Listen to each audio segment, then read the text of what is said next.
In this video, we will discuss about method overloading and method overriding concept in Java. तो सबसे पहले हम लोग देखते हैं मेथड ओवरलोडिंग होता क्या है। लेकिन मेथड ओवरलोडिंग के कॉन्सेप्ट को समझने से पहले मेथड का सिग्नेचर या मेथड का प्रोटोटाइप होता क्या है, इस बात को जानना आपके लिए बहुत ही जरूरी है। तो मेथड का सिग्नेचर को समझते हैं। देखिए यहाँ पर ऐप नाम का जो मेथड है और आर्गुमेंट लिस्ट इसमें इंटीजर है और रिटर्न टाइप जो है ये वॉइड है। और इसके नीचे देखिए यहाँ पर फंक्शन का नाम जो है ये भी ऐप है और आर्गुमेंट लिस्ट जो है ये केवल एक ही आर्गुमेंट है इंटीजर टाइप और रिटर्न टाइप यहाँ पर देखिए इंट है। तो मेथड का सिग्नेचर या मेथड का प्रोटोटाइप ये बताता है name of function, argument list and order of its parameter.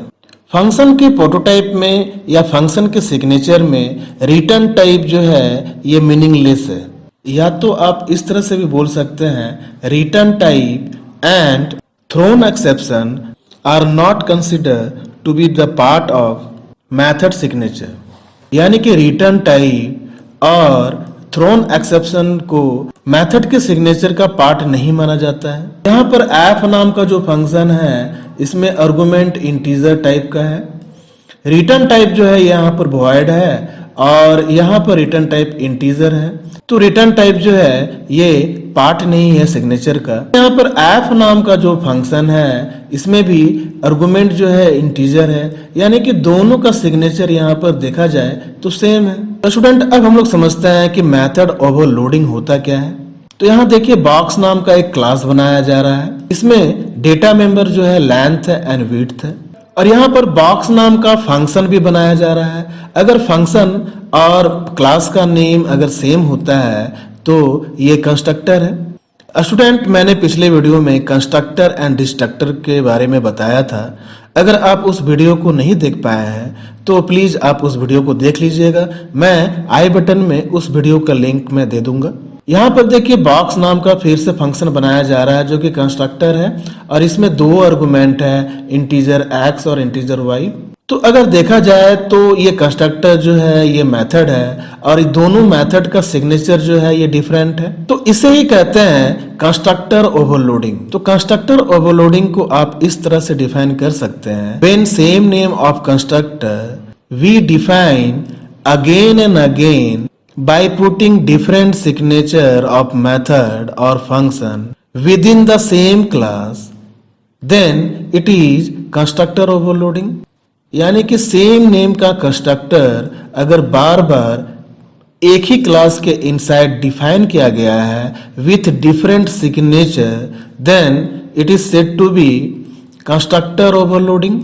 इसी तरह से देखिए यहाँ पर वॉइड एरिया नाम का मेथड डिफाइन किया जा रहा है और इस क्लास के inside integer area int X and int Y as an argument ये एरिया डिफाइन किया जा रहा है।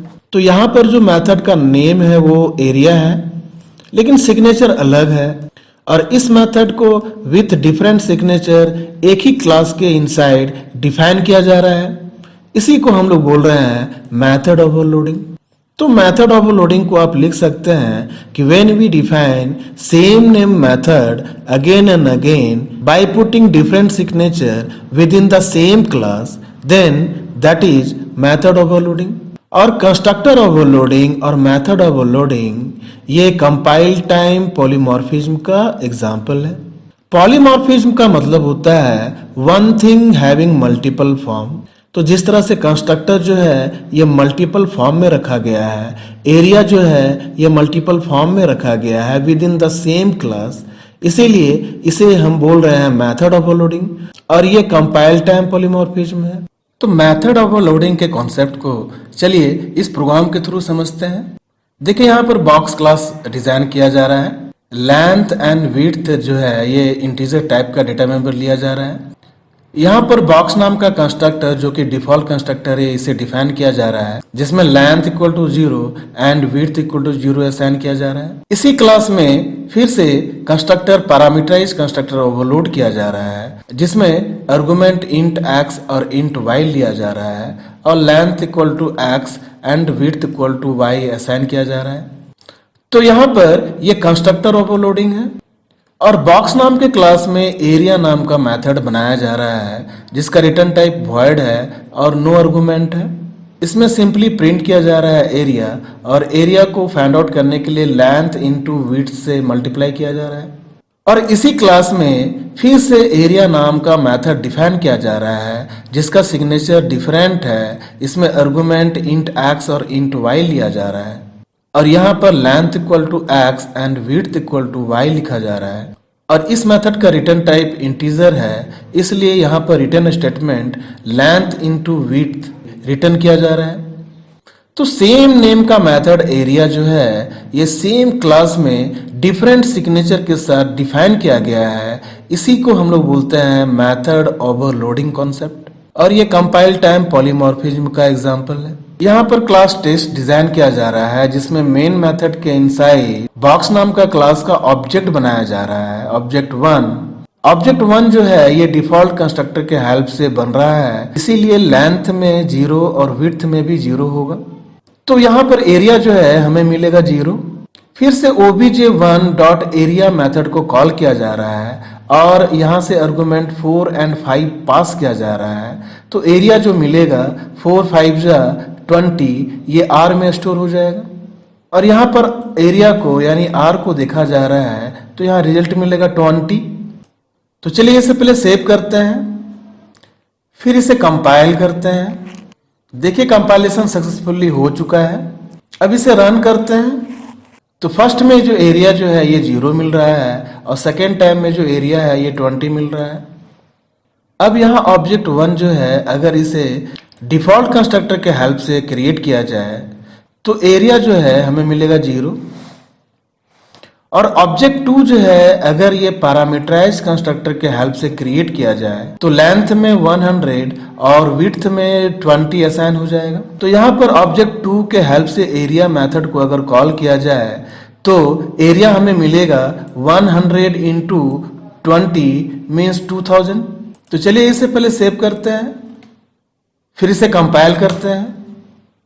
अब इसे रन करते हैं तो देखिए फर्स्ट टाइम में जो एरिया है ये 0 मिल रहा है जो कि डिफॉल्ट कंस्ट्रक्टर के हेल्प से मिल रहा है और यहाँ पर सेकेंड टाइम में जो एरिया मिल रहा है ये 2000 मिल रहा है जो कि पैरामीटराइज कंस्ट्रक्टर के हेल्प से मिल रहा है। तो constructor overloading and method overloading के कॉन्सेप्ट को हमें उम्मीद है कि आप समझ गए होंगे। चलिए अब हम लोग समझते हैं मेथड ओवरराइडिंग को। मेथड ओवरराइडिंग या मेथड ओवररिडन इस कॉन्सेप्ट को समझने के लिए इनहेरिटेंस आपको आना चाहिए। अगर आपके पास इनहेरिटेंस का बेसिक कॉन्सेप्ट नहीं है तो मैं आई बटन में वीडियो का लिंक दे दूंगा, आप उस वीडियो को जरूर देखिएगा। यहाँ पर क्लास A डिजाइन किया जा रहा है जिसमें void show नाम का मेथड है। जब क्लास B डिजाइन किया जा रहा है तो लिखा जा रहा है एक्सटेंड A, यानी कि क्लास B जो है A क्लास का ये चाइल्ड क्लास बन रहा है और क्लास B में भी यानी चाइल्ड में भी void show नाम का मेथड फिर से डिफाइन किया जा रहा है। तो क्लास B में show नाम का मेथड जो है ये खुद का है और show नाम का मेथड जो कि पेरेंट क्लास के पास है ये कॉपी होकर के चाइल्ड के पास भी आ गया है। तो चाइल्ड क्लास में show नाम का मेथड या show नाम का बिहेवियर विथ सेम सिग्नेचर ये कॉपी हो गया है ट्वाइस। तो this is one type of polymorphism and such type of polymorphism is very tedious to achieve और इसी polymorphism को हम लोग बोलते हैं रन टाइम polymorphism। तो मेथड ओवररिडन को आप किस तरह से डिफाइन करेंगे, आप लिख सकते हैं when the child class define the method with same signature with same prototype as the method defined in the parent class then that method of the parent is said to be override by the child class। तो show नाम का method जो है ये जो method parent class का है ये चाइल्ड क्लास में ओवरराइड कर गया है। तो स्टूडेंट इस डायग्राम को आप नोटबुक में लिख लीजिए। इसी डायग्राम के हेल्प से मेथड ओवरलोडिंग के कॉन्सेप्ट को हम लोग समझेंगे मशीन में। तो चलिए हम लोग प्रोग्राम के थ्रू मेथड ओवरराइडिंग के कॉन्सेप्ट को समझते हैं। यहाँ पर क्लास A डिजाइन किया जा रहा है और पब्लिक void show मेथड लिखा जा रहा है और यहाँ पर मैसेज लिखा जा रहा है पेरेंट क्लास। और जब क्लास B को डिजाइन किया जा रहा है तो यहाँ लिखा जा रहा है एक्सटेंड A, यानी B जो क्लास है ये A क्लास का चाइल्ड क्लास बन रहा है। और बी क्लास में फिर से हम लोग सो मेथड को डिफाइन कर रहे हैं और यहाँ पर मैसेज लिखा जा रहा है चाइल्ड क्लास। तो मेथड ओवर रिडन में हम लोग सीखे थे कि अगर पेरेंट क्लास का मेथड चाइल्ड क्लास फिर से डिफाइन कर देता है तो पेरेंट क्लास का मेथड चाइल्ड में ओवरराइड हो जाता है। तो बी यहाँ पर चाइल्ड क्लास है जिसके इनसाइड में सो मेथड है और एक सो मेथड जो है ये पेरेंट क्लास से चाइल्ड क्लास में कॉपी हो गया है, यानी कि चाइल्ड क्लास बी में सो नाम का method with same signature duplicate हो चुका है। अब यहाँ पर एक क्लास टेस्ट डिजाइन किया जा रहा है जिसमें मेन मेथड में बी का यानी चाइल्ड क्लास का ऑब्जेक्ट क्रिएट किया जा रहा है। चाइल्ड क्लास के ऑब्जेक्ट के हेल्प से सो नाम के मेथड को एक्सेस किया जा रहा है और हम लोग ऐसा सोच रहे हैं कि ये पेरेंट का मेथड होगा और यहाँ पर चाइल्ड के ऑब्जेक्ट से सो नाम का मेथड को फिर से कॉल किया जा रहा है और ऐसा सोचा जा रहा है कि ये चाइल्ड क्लास का मेथड होगा। यहाँ पर सो नाम का मेथड जो है एक पेरेंट क्लास का है और एक चाइल्ड क्लास का है, जो कि चाइल्ड क्लास में ये डुप्लीकेट हो चुका है और चाइल्ड क्लास के ऑब्जेक्ट से जब हम सो नाम के मेथड को एक्सेस कर रहे हैं, यहाँ पर सो मेथड जो है ये चाइल्ड क्लास का ही कॉल किया जाएगा। तो चलिए इसे पहले सेव करते हैं, फिर इसे कंपाइल करते हैं। यहाँ पर एरर बताया जा रहा है, सेमीकोलन मिसिंग है, सेमीकोलन। फिर से इसे सेव करते हैं, फिर से इसे कंपाइल करते हैं। तो देखिए कंपाइलेशन सक्सेसफुली हो चुका है। अब इसे रन करते हैं। तो यहां पर ध्यान से देखिए तो चाइल्ड क्लास का ही सो मेथड बार बार कॉल हुआ है। ऐसा इसलिए हो रहा है कि ये पॉलीमॉर्फिज्म जो है इसे रन टाइम में अचीव किया जाएगा। रन टाइम पॉलीमॉर्फिज्म को अचीव करने के लिए पेरेंट क्लास का एक रेफरेंस लेना पड़ेगा। यहां पर देखिए ऑब्जेक्ट 1 को क्रिएट किया जा रहा है और पेरेंट क्लास का रेफरेंस जो है ये खुद के ऑब्जेक्ट को रेफर तो कर ही सकता है। तो यहां से सो मेथड जो एक्सेस किया जा रहा है ये एक्सेसिंग पेरेंट क्लास मेथड होगा। यहां पर ऑब्जेक्ट 2 बी क्लास का क्रिएट किया जा रहा है।